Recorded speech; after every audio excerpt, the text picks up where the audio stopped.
Gwyn began interrupting my nights long before she was born, a feat considering she was kicking and hiccuping in another woman's womb. Abby was 19, Alan 20. I would startle awake. I pictured them as my partner Emily and I knew them, leaning into one another in the vinyl booth of a diner, stymied by the menu. If they needed 20 minutes to order a veggie burger, how would they ever decide the fate of their baby? Everyone around us was skeptical. Birth parents changed their minds. We were cavalier during the day. The more people around to love our child, the better. From August to December, Abby and Alan were unwavering. During one visit, Abby lay on our couch and guided my hand across her belly. I felt an elbow's poke. That's my child. Not a thought, but a fierce proprietorship, followed by biting guilt. I had no right. I pulled away. For months, Abby wore the same sweatshirt and sweatpants. Finally, I urged her to ask her lawyer, to ask our lawyer, to ask us for money for maternity clothes. She bought one pair of secondhand jeans and a rose-colored top. Alan landed his first job at a cafe. Other than the adoption counselor, they had no adult guidance. I adored them. I wanted to mother them, too. Late evening, Emily and I turn out the lights and scooch under the covers. Sleep descends and is immediately shattered by the telephone. 5 minutes later, we're careening down the highway toward a hospital in St. Paul.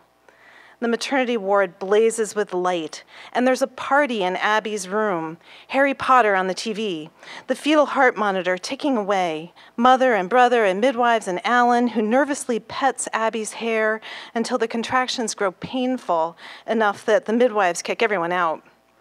A nurse gives Emily and me a room. We curl together in bed, sure that sleep will be impossible, but then a knock on the door 4 hours later jolts us. Abby's ready to push. She wants us there, not her mother, not her brother, us. Abby is submerged in a tub, naked and pushing. We take turns wiping her brow with a cold washcloth. I press my palm to her foot. She thrusts backward. She groans. Then the midwife slips on long plastic gloves, reaches into the balloon of blood bursting in the water, and pulls out this creature, pale, filmy, flailing. Abby cups her in her arms. Emily and I cry and laugh and hold the edge of the tub. The doula snaps a photograph of us, and the contradictions of motherhood are right there, already born. Gwyn is ours, and yet not. Abby says, "Congratulations, mommies." Ours, yet not. A voice in my head recited the upcoming deadlines, the hospital's discharge, who would bring Gwyn home. In 10 days, the first chance for Abby and Alan to relinquish their rights. The following 40 days, when they could change their minds. Emily and I held, but could not have Gwyn, not yet. Over 3 days in the hospital, Emily and I descended into the foggy exhaustion of new parents, while Abby grew increasingly limber, lying on her now flat belly to check Facebook. On the third morning, the social worker knocked at our door. Abby and Alan are reconsidering. They'd like a few hours with Gwyn. Emily tucked Gwyn in the bassinet, and we wheeled past the nursing station. We returned to our room heavy with dread. Birth parents change their minds all the time. We held hands. An hour passed, then 2. Emily and I had sent our love into an abyss where it left no evidence of having mattered. We had loved anyway. We mothered the possibility of loss alongside the ridiculous miracle of gain. What we didn't know was that for 2 straight hours, Gwyn screamed a blind streak. Abby bounced her on her shoulder. Alan fumbled with her diaper.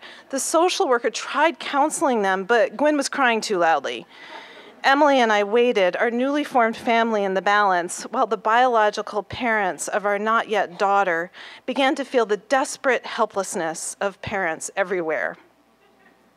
Later, the social worker said, "Gwen knew. She knew exactly what she needed." For years, I believed her, probably because I found the thought comforting. Now that I know Gwen, and I know she's unquestionably my daughter, I can see the truth. She was pissed. It's true. At age 2, Gwen throws one arm around my neck and another around Emily's. She squeezes us cheek to cheek and says, "I love my 3 moms." I think she means me, Emily, and Abby until I realize that Gwen just can't count.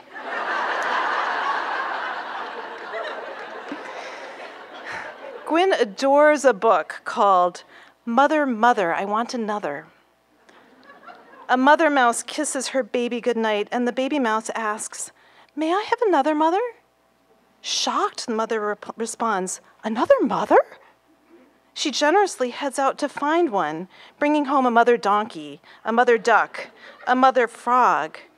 Each sings a lullaby while Mother Mouse stands by. I respect Mother Mouse. She holds tight and simultaneously, impossibly, lets go. In the end, Baby Mouse clarifies, "No more mothers, I want another kiss." Gwen raises her head of ginger curls, looks me in the eye, and says, giggling, "Want another mother?" "Another mother," I respond, feigning shock, as Gwen claims her world of mothers and fishes for a kiss.